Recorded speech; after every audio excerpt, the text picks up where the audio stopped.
Phoenix jumps into a tie with the Golden State Warriors at the top of the league. Knicks and Nets play a classic, and LeBron in the health and safety protocols. We're talking about it all right now on the Locked On NBA podcast. You are Locked On NBA, your daily NBA podcast. Part of the Locked On Podcast Network, your team every day. Hey there, welcome to a Locked On NBA Wednesday. Thank you for making this show your first listen every day. It's free, available everywhere podcasts exist, including YouTube. Hi, see us on YouTube, smiling at you every Wednesday. I'm John Karalis, host of the Locked On Celtics podcast. Oh, I got to change this graphic on YouTube. New Twitter handle at John_Karalis. It's going to take a little while to get used to here for everything. Well, yeah, for me too, because I want to say Reds Army _John. It's John _ Yeah, I know. I was about to jump into it for you. It's like muscle memory. And I'm Jake Madison, host of the Locked On Pelicans podcast. You can follow me on Twitter at NOLA Jake. 5 games on the schedule here. This show is brought to you by TrueBill. TrueBill is the new app that saves you money by helping you identify and stop paying for the subscriptions you do not want or need. You can even negotiate better deals on those you want to keep. We got the best deal having to watch these games because these were some fun games. This was a great Tuesday night. TNT got 2 excellent games. If you parked your butt on the couch and watched both of these from start to finish, you had a good Tuesday night. Beautiful Tuesday night. Crack a beer, relax. I know you got to go to work on Wednesday, but get yourself a snack. This is a great time if you get one of those home theater setups. Oh, beautiful. So, all right, let's start with this. The Phoenix Suns out for respect, I think, because I think the Phoenix Suns still do not get their respect. I know that even in our group DMs, Brendan Clean of the Locked On Suns podcast, there was a graphic about odds to win the title, and it was in the middle of the month, which Phoenix goes 16-0 in the month of November, and they weren't on the title odds things, and he's like, that's it. I'm out of here. So Phoenix earned some respect with a 104-96 win over the Golden State Warriors. Like I said, perfect November, 10-0, Jake, against teams above 500. Perfect against teams above 500. 17 straight wins for the Suns. Wow, what a statement to make early in the season. Yeah, this was easily the game of the season going into this one. And look, the most impressive part of this, right? This win that they had was Devin Booker only played 15 and a half minutes, leaving with injury. They lost their go-to scorer, their best player on the team. And they still, I don't want to say dominated this game because they didn't really pull away until the final 5 minutes or so, but they looked so in control at times, I think. Is so well coached, so well prepared. And look, DeAndre Ayton in this game, unbelievable. The fact that he hasn't been paid yet, right? And it was are they going to pay him or not is mind-blowing to me in this one. 24 points. He was 11 of 19 from the field, 11 rebounds. He was excellent defensively too. He has such good movement that you switch him onto a guard in space, and it's not like a net loss for the Suns in a situation like that. And you saw him do that, and it led to Steph Curry partially having a really, really rough shooting night. But my goodness, everything they did, you had Chris Paul pulling the strings of the offense, Ayton defensively. They were getting contributions from everyone, and the Warriors threw a lot of different looks at them, right? You saw the zone, you saw the box and one, you saw the man-to-man, and they weathered all of that. That's not an easy thing to do in a game like this. 2 stars of this game to me, DeAndre Ayton, like you mentioned, setting the tone early, moving the ball well as well. He only had a couple of assists, but he was moving the ball when Golden State just had nothing to contend with his size, and he moved the ball, got off the ball pretty well. Second star for them, Mikal Bridges, and the job he did on Steph Curry. Look, Steph was way off. 4 of 21, 3 of 14 from 3, 12 points on the game. Give Bridges a ton of credit for getting up in his airspace and making those very difficult shots. Now, Steph then went on to miss some shots that he would normally make, but when you're uncomfortable out of the gates, Bridges was in his face, making him work really hard. Ton of credit to him for making one of the best players, an MVP candidate, really work and struggle in this one. Yeah, he was great, right? He's at tied for team high in plus 21 in this, and he only scored 2 points. Only scored 2 points. Kind of tells you Yeah, like tells you everything about what he did 4 steals defensively. Like though, and a block. no, and the block was at the rim on a switch, like on help defense. It was so good. Like everything they did, you could see it. They're the only mistake they had was when Monty Williams ran out on the court thinking a timeout had been called and it wasn't, and they got teed up. And that was like the funniest thing that I saw in this game. They were just really good. You know, I think a lot of people are going to point to the Warriors losing this one as Steph Curry having a bad game. And he took, I think where the numbers just go, 21 shots in this. And this is the worst shooting performance he's ever had in the league, as long as he's taken at least 20 shots. He was 4 of 21, 3 of 14 from deep. Right? That's a terrible performance from him. But all things equal, if you would put Devin Booker back in this, it probably balances Steph Curry out to some degree. And as you said, you know, this was kind of a big statement win by the Suns, who you have to figure this is probably going to be, you know, at least in my opinion, this early on, we'll see this rematch. One, we're getting it on Christmas Day, which is going to be awesome. And then maybe in the Western Conference Finals. Yeah, but both teams are 18-3. This is look, Phoenix is a really good team. And I admit I was one of the people who said, look, okay, show it to me again. Like last season, you had like a little run, you maybe had a little couple of things go your way, break your way. Let's see it again. Okay, show it to you again. And I know it's early and they just went through November and there's still a whole lot of season left, but man, like they are legitimately one of the best teams in the NBA. And it's kind of, I think, a little sad, but maybe because of the Suns' history, they have to continue to prove it. They did. They did a great job holding Curry to that horrible shooting night. 22 turnovers for the Warriors, which played into this a lot. That got Phoenix out into transition. They had they were able to just control the whole game. Only 12 turnovers on themselves. They got 19 points off of those 22 turnovers by the Warriors. And look, the Warriors got good contributions early on from Jordan Poole, from Otto Porter, and they kind of held things until like it was supposed to be. We hold it down until Steph got it going. Steph never got it going. Credit to the Suns for that. Yeah, you're right. Christmas game is going to be awesome. All right, let's get to the next game here. The Memphis Grizzlies 98-91 winners over the Toronto Raptors. Their second straight game without John Morant that they've won. The Raptors lose 5 in a row at home. That's kind of wild. Let's get the Memphis perspective on this win from Sean Coleman of Locked On Grizzlies. I'm not sure if this is the exact way that the saying goes, but it doesn't matter how you win as long as you win. Sean Coleman here with the Locked On Grizzlies podcast. The Grizzlies, in a bit of a revenge game, get a 98-91 victory over the Toronto Raptors 6 days after the Raptors blew them out in the second half of the game, of their game the night before Thanksgiving in Memphis. A 98-91 victory, a very sloppy game. Both teams, despite each having over 90 field goal attempts, shot under 40% from the field and under 30% from three. But for the Grizzlies, two things really stood out. Number one, they had the two best players for most of the game on the court at all times, and Desmond Bane with 23 points and 5 threes, and Jaren Jackson Jr. with 25 points, 5 blocks, and 4 threes of his own. But the real big key for the Grizzlies that won them this game was their overall effort and defensive activity. For the 5th time in franchise history, 10-plus steals,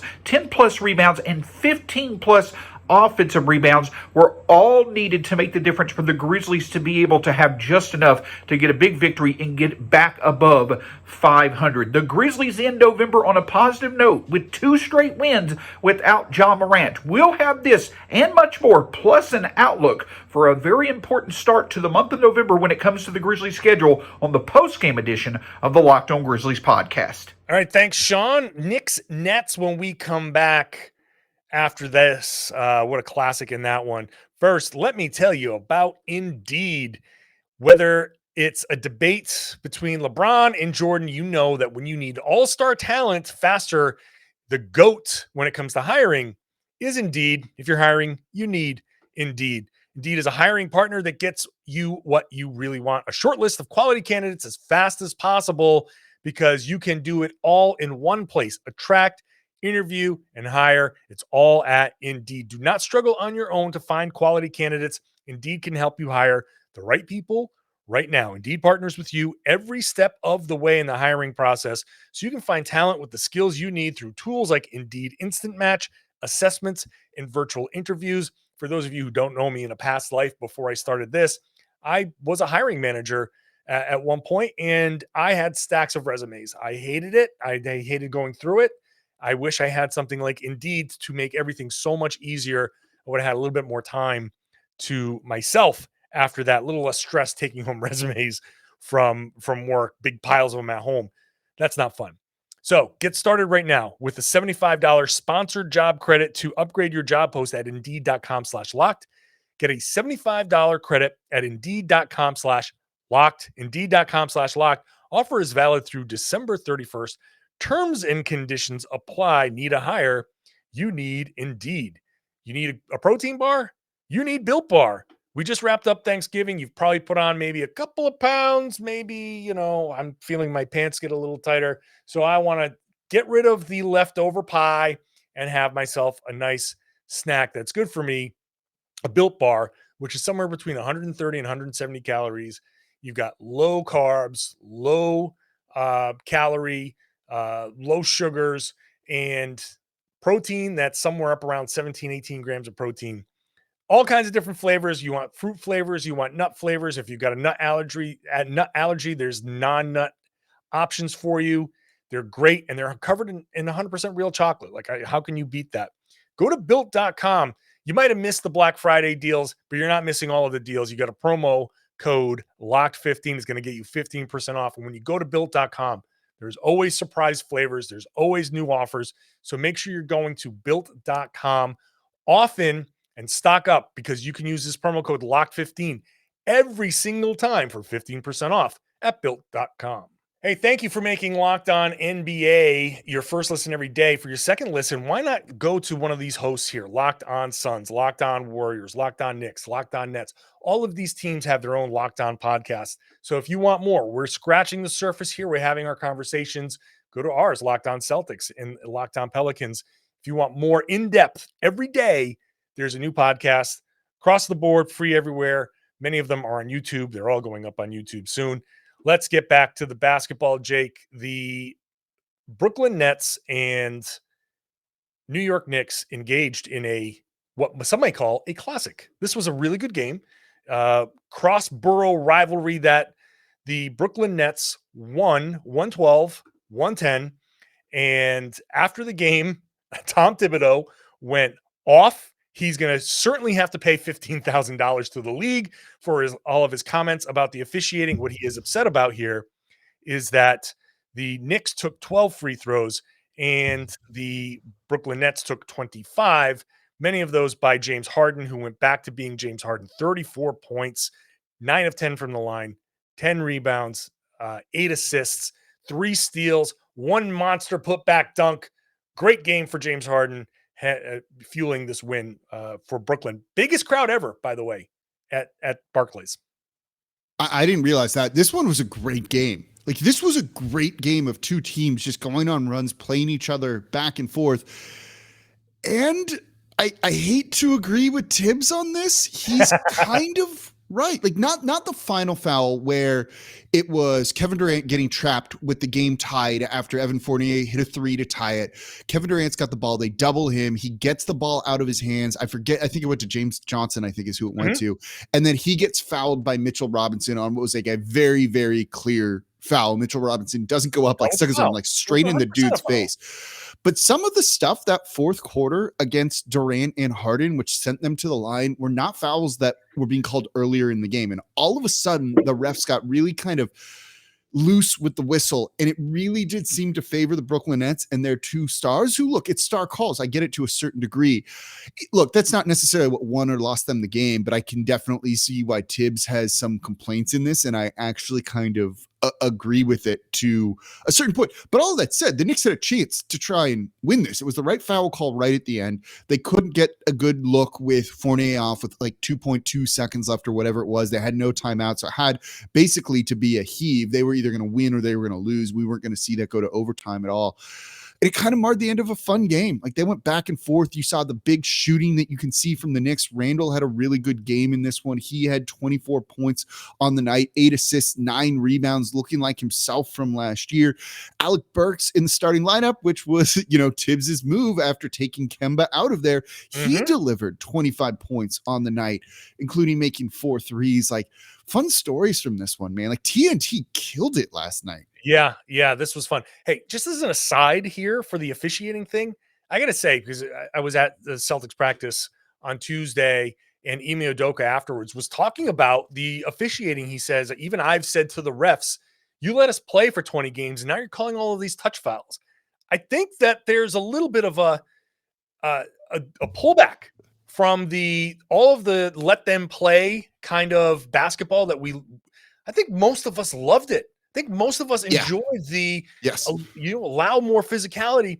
And all of a sudden, recently over the past week, I think I've noticed it, that a lot more of these little touch fouls, a lot more of these, and even when Brooklyn came into Boston, Harden got that, that jump forward.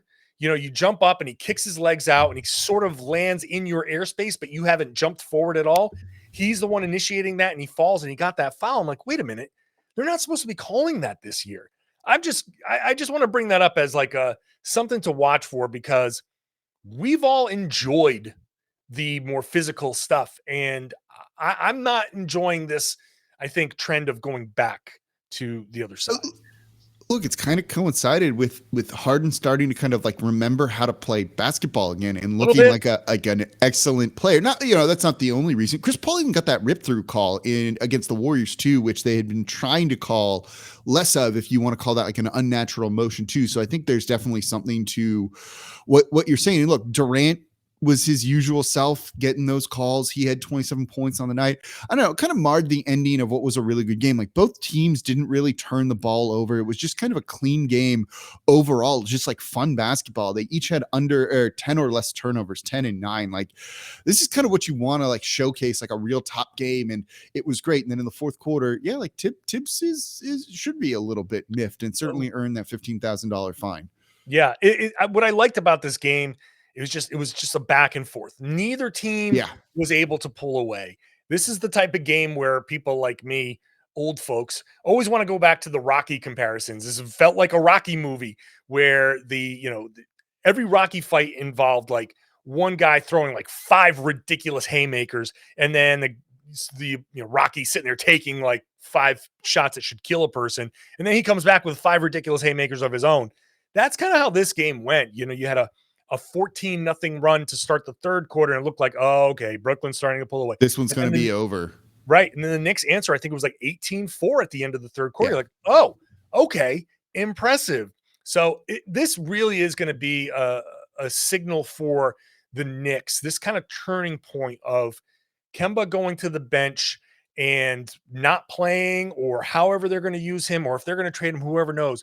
But this is when you're starting Burks and he's giving you this type of performance, and your bench can still give you a huge performance. They had 36 bench points still. Yeah. So strong bench play from the Knicks. If you can get that, and you've shored up your starting lineup, and you're getting Fournier to contribute in certain situations like this, maybe the early season struggles here for the Knicks, this is a flashpoint where you say, okay, you lost to Brooklyn, big deal. Like that, Brooklyn's one of the best teams in the league.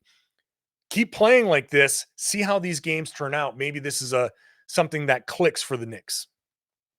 Yeah, no, I think so. They had to do something with their starting lineup, right? Knicks starters had not been good. And look, at times they were a little dicey in this one too, but clearly they found something by moving Kemba out of there as kind of a catalyst for it. We'll see if it continues. The next game here, Portland over Detroit, 110-92. This is so weird. Portland has just moved to even. They're 11-11. They are 10-1 at home now. They are horrible on the road. They are basically unbeatable at home. Let's get the road perspective from Locked On Pistons host Kuka Hill. The Pistons lose another game tonight, 110-92 to the Portland Trail Blazers, while they kept us up to about 1 o'clock in the morning Eastern Standard Time. and we all got to miss the Golden State Warriors Phoenix Suns game. But anyways, Kate Cunningham had his most efficient night of the season. He dropped a season high or career high 26 points on 10 of 13 shooting, 5 of 7 from deep. Outside of that, no one else really could hit a shot. Isaiah Stewart probably had what could possibly be considered his best game of the year next to that Toronto Raptors game. He had 15 points, 14 rebounds, and a steal and a block. So he had a pretty good game. But outside of that, the Pistons really struggled getting anything going offensively. They didn't break 100 points again. And the losing streak continues. No one really could hit a shot outside of, I would say, Isaiah Stewart, Cade Cunningham, and Killian Hayes. I don't think anyone else on the team had a good game. And even Killian shot 1 of 5 from deep. But yeah, tough game for the Pistons. It is what it is. Another loss. Everyone go back to bed. I know you guys are tired. I'm tired too. We'll talk about all this game in the next episode of the Locked On Pistons podcast. One more game on the schedule. Thanks, Koo, by the way. Lakers beating Sacramento Kings. We're going to talk about that next, but really the big story is LeBron entering health and safety protocols at the absolute worst possible time. Going to talk about that next after we talk about BetOnline, which has you covered all season. More props, odds, and lines than ever before as football season continues to march into the playoffs, and we head into almost Christmas in the NBA, really ramping up the season here. BetOnline remains your number one spot for all the sports action this season. Head on over to the new updated desktop or mobile website. Sign up today. Get a 50% bonus on your first deposit. Use the promo code Locked On. That's a 50% welcome bonus on your first deposit with that promo code Locked On. Basketball, football, hockey, boxing, UFC, whatever you want to bet on. Hey, even your favorite Vegas casino games. It's all there, so don't wait to take advantage of all the amazing offers available for the 2021 season. BetOnline is the fastest and easiest way to bet on all your favorite sports. BetOnline, where the game starts. Hey, thank you for making Locked On NBA your first listen every day. Just told you about BetOnline. How about the Locked On Bets podcast with your boy Q and Lee Sterling? They are on fire. They've had a long stretch of winning choices. So, hey, maybe you can ride their coattails to a couple of wins. Check them out wherever you get your podcast. All right. The Los Angeles Lakers were in a tight one with the Sacramento Kings. They were down at the half even. And then the third quarter happened, and the Lakers pull away 117-92. That third quarter was the turning point. You had Russell Westbrook just exploding. Horrible first half for Westbrook. Third quarter, he's like a new guy. 11 points, 4 of 8 shooting, 4 rebounds, 3 assists. You got 10 points from Anthony Davis on 5 of 7 shooting, which is kind of an aberration for him this season. And that was really the difference in this game. Look, I don't know if I want to give the Lakers credit here because AD's just been really, really bad this year. And as we talked about last week, right, like it might just come down to, are you getting good Russ or bad Russ? And as you said in the third quarter, good Russ. But also, holy crap, this Kings team is a freaking mess. Yeah. You are down by as many as 21 more than that to the Los Angeles Lakers, who are without LeBron James and just 27. seemed like they were going to get blown out. 27, right? Like, what was this Kings team doing? Their offense just fell apart in the middle of that third quarter. They completely gave up defending. They've already fired Luke Walton. Gentry's not going to be able to fix that. Oh. And this is a team that wants to compete. Like, I don't know. I was watching the end of this game, tuning in and out, and it was just like, oh man, I kind of just wanted to be like, screw that team to the Kings. Like, it was just so almost like sad and pathetic to watch. So I don't know if I want to give the Lakers a ton of credit here because there's nothing to really say that like they're fixed and they're going to be okay weathering the storm without LeBron James. Yeah, it's really rough. I feel bad because this is the Kings, and the Kings are just a classic example of you're trying to do the wrong things. And this crazy emphasis on we need to make the play. Like, I get it. I understand you want to make the playoffs and you should want to become better and make the playoffs. But it starts at the top and ownership. It's where it is. I mean, it starts meddling all in there. Oh, it's so horrible. Like, there's a reason why certain teams are consistently this bad, and it always starts at the top. And that's the problem with the Kings. So the Lakers, you're right. They got just enough from Westbrook. Westbrook especially, you nailed it. You get good Westbrook for long enough, you're going to win games like this. And they did. That's how it boils down. So, but the big story here, no LeBron, because he got into health and safety protocols. And this is kind of a critical time to be going into health and safety protocols. Let's get the quick reaction from our NBA insiders, Kalani Stevens and Antonio Daniels. LeBron James has entered the health and safety protocol for the NBA. At this point, as we're taping this video, we don't have exact details, but this is obviously in some way related to COVID. If he does have COVID, he'll have to be out 10 days unless he can return 2 negative COVID tests. Either way, he's going to miss some time. He's out in tonight's game against the Kings. Antonio, what's your immediate reaction to this? My immediate reaction for the Lakers, this is awful. It's not This good. is awful. The thing that we got a good sample size of seeing is what this team looks like without LeBron. We even know that they have 3 top 75 guys on that roster without him, and Russell Westbrook, Carmelo Anthony, and Anthony Davis. We still saw what they look like without LeBron. They were 4-7 without LeBron. 4-7, 7-4 with. So with all that being said, for the Lakers, this is not good news at all, because you had yet to hit your stride. You yet to find any rhythm. And then LeBron being there half the time and out half the time, that doesn't help. But also for the NBA as a whole, because this is one of the brightest stars that this league has seen ever. And now you're talking about national TV games. Like they played the Clippers, I believe, on Friday on national TV. That kind of loses a little bit of muster. There's no more professional sports league that's as star-driven as the NBA is. One player makes a heck of a difference. So you remove LeBron from that equation, it puts a different responsibility and accountability on a Russell Westbrook, on an Anthony Davis, on a Carmelo Anthony, and the rest of the guys on that roster. So yeah, they're right. This is rough, Jake. And we every week we do real or fake. That's our third segment thing. Last week we did real or fake. Are the Lakers cooked? And we both kind of hedged a little bit, and we're like, yeah, they seem sort of cooked, but it's early, and if a couple of things can go their way, then maybe. But now all of a sudden the Lakers, okay, they won, so they're 12-11, but 5-5 in their last 10. You got no LeBron for who knows how long. This is a critical point. You got teams at the top that are starting to figure themselves out, and if you lose this level of separation, this falls out to me of the range of where I thought before the season the Lakers could float along, be in that like 7th, 8th spot, which is where they are now, 8th, and turn it on just enough when they get things together in March or April and make their run. I just, without LeBron, and a point that Antonio Daniels made, is without him there, there's just no chemistry. You can't get everybody together and figure out how to play off of each other if he's just constantly in and out of the lineup. I think the Lakers, for all of their expectations and title odds, I'm done. I'm just out on the Lakers.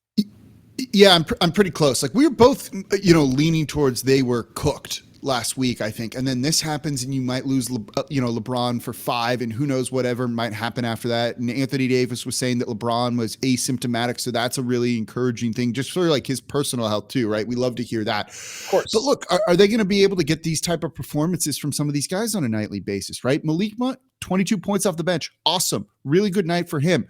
But he doesn't give you that every night, right? Carmelo Anthony, 14 points, but he's had a couple of goose eggs this year where he doesn't score at all. Dwight Howard is now going to need to play significantly more minutes. And how much can you rely on him? Look, can they do it? Yes. Do they have more upside than we're really talking about with them? Yeah, because they seem completely mismanaged and like they just haven't figured out what works with this roster, right? Nor should they have to have figured it out yet, because you have LeBron James, who's supposed to mask a lot of that, but you're having a down year from Anthony Davis, who at least realized in this game that he should attack the rim instead of settling for long mid-range jumpers and relying on that too much. But like, again, when you look at the body of work this season, there should be nothing that makes you confident about them going forward. The talent's there. The ceiling to be able to do that is there. I just wouldn't put any money on it. No, I wouldn't put any money on it either. And if things keep going wrong and they fire the head coach and they fire Vogel, then you're maybe what are you hoping for? Some sort of bump? this is not a team that gives you the bump, the head coach bump. This is that happened with Atlanta because they're young and there's a holy crap moment there. I don't think you get that from a team constructed the way the Lakers are constructed. This is it for the Lakers. There's no trade coming. There's no nothing else coming. This is it. It either works or it doesn't. And I don't care if you fire the coach, anybody. It doesn't. These guys are it for them.